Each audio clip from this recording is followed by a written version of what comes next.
خاتون جنت کا حال یہ تھا کہ آخری ایام تھے آپ کے، اس دنیا سے جا رہی تھی، تو گھر میں جو خادمہ تھیں وہ حضرت سیدنا صدیق اکبر کی زوجہ محترمہ تھی۔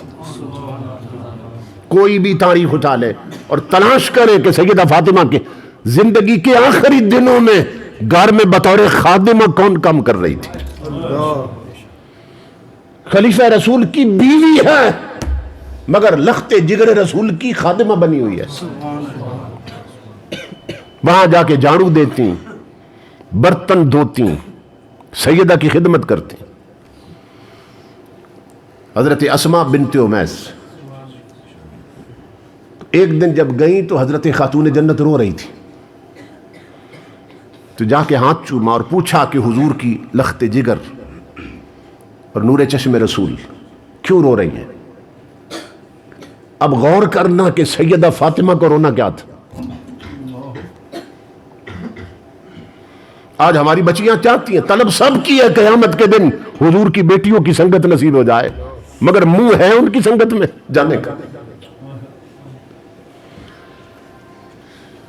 کیوں رو رہی ہیں؟ صدیق اکبر کی زوجہ محترمہ نے پوچھا تو حضرت فاطمہ فرمانے لگی کہ میرا دنیا سے جانے کا وقت آ گیا، اور ایک چیز مجھے پریشان کر رہی ہے، وہ یہ کہ جب کوئی عورت فوت ہو جاتی ہے تو جس چارپائی پہ اس کا جنازہ رکھتے ہیں نا، میت رکھتے ہیں، اوپر کپڑا ڈال دیتے ہیں، اور وہ کپڑا میت کے جسم سے لپٹ جاتا ہے،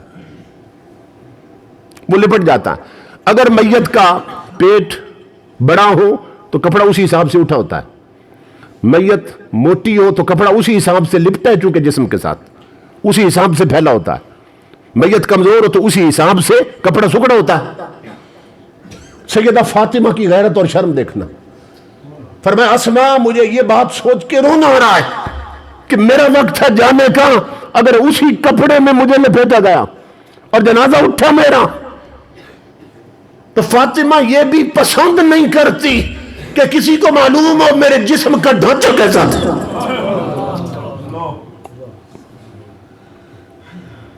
میرے جسم کا سٹرکچر کیسا تھا، مجھے یہ بات رلا رہی۔ تو حضرت اسماء نے ہاتھ چوم لیے اور عرض کی آپ نہ روئیے، اس کا حل میں جانتی ہوں۔ فرمایا وہ کیسے؟ تو بتایا کہ میں جب حضرت علی کی بھابی ہوا کرتی تھی، یہ حضرت اسماء جو ہے نا، یہ سب سے پہلے حضرت جعفر طیار کی بیوی تھی، حضرت علی کے بڑے بھائی، ان کی بیوی، تو حضرت علی کی کیا لگی؟ بھابی۔ تو غزوہ موتا میں جب حضرت جعفر شہید ہو گئے تھے تو یہ حضرت علی کی بھابی بیوہ ہو گئیں۔ امام الانبیاء کے غلاموں، حضرت علی کی اس بھابی نے، جعفر طیار کی بیوہ نے، پھر اپنے لیے جو سرتاج پسند کیا اسی کو ابو بکر صدیق کہتے ہیں۔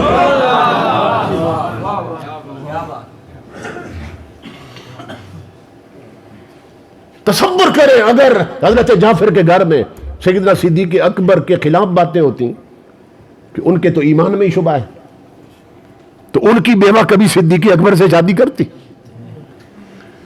اس کا مطلب یہ ہے کہ ان کے گھروں میں ان کی عظمتیں بیان ہوتی تھی، اسی لیے حضرت علی کی بیوہ بھابی نے اپنے لیے سرتاجی صدیق اکبر کو پسند کیا۔ اور پھر امام الانبیاء کے غلاموں، جب صدیق اکبر فوت ہو گئے، یہ پھر بیوہ ہو گئیں، صدیق اکبر کی اس بیوہ نے اپنے لیے پھر جو سرتاج پسند کیا اسی کو علی المرتضیٰ کہتے ہیں۔ اس کا مطلب یہ ہے ان کے گھر میں صدیق اکبر کی عظمتیں بیان ہوتی تھی، صدیق اکبر کے گھر میں مولا کائنات کی عظمتیں بیان ہوتی تھی، اتنی محبت ہے ان کے درمیان۔ تو حضرت اسماء نے عرض کی فاطمہ آپ پریشان نہ ہو، جب میں حضرت جعفر کی بیوی تھی نا اور ہم نے ہجرت حبشہ کی تھی، حبشہ کی طرف ہجرت کی تھی، تو وہاں میں نے دیکھا تھا کہ جو حبشی عورتیں فوت ہو جاتی ہیں تو ان کا جنازہ جس چارپائی پہ رکھتے تھے نا، تو چارپائی کے چاروں کونوں میں 4 چھڑیاں ٹھونک دیتے تھے، لکڑیاں گاڑ دیتے تھے، اور ان لکڑیوں کے اوپر چادر ڈال دیتے تھے، ایک ڈولی سی بن جاتی تھی، ایک کپڑے کا چھوٹا سا کمرہ بن جاتا تھا، اس کے اندر میت ہوتی تھی۔ آپ فکر نہ کریں، اس کا علاج میں جانتی ہوں۔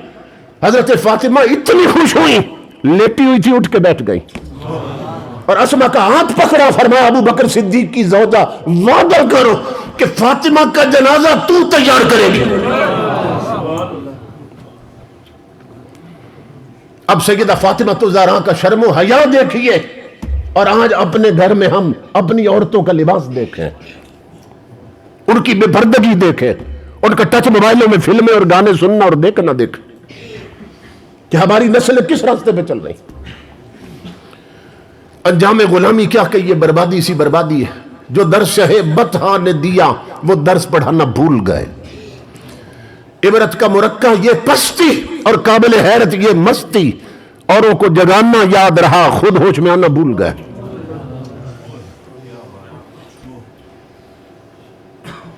ہماری ماں بہنوں بیٹیوں کو چاہیے تھا کہ حضور کی بیٹیوں کے نقش قدم پہ چلتی۔ چاند نکلا نا، عید کا چاند نکلا،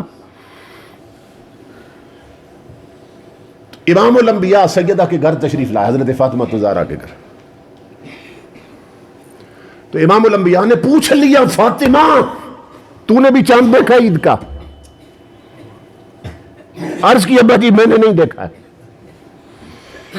امام الانبیاء نے فرمایا فاطمہ ساری دنیا نے دیکھا ہے، تو نے کیوں نہیں دیکھا ہے؟ عرض کی ابا جی اسی لیے نہیں دیکھا کہ جسے دنیا دیکھتی اسے میں کیسے دیکھوں۔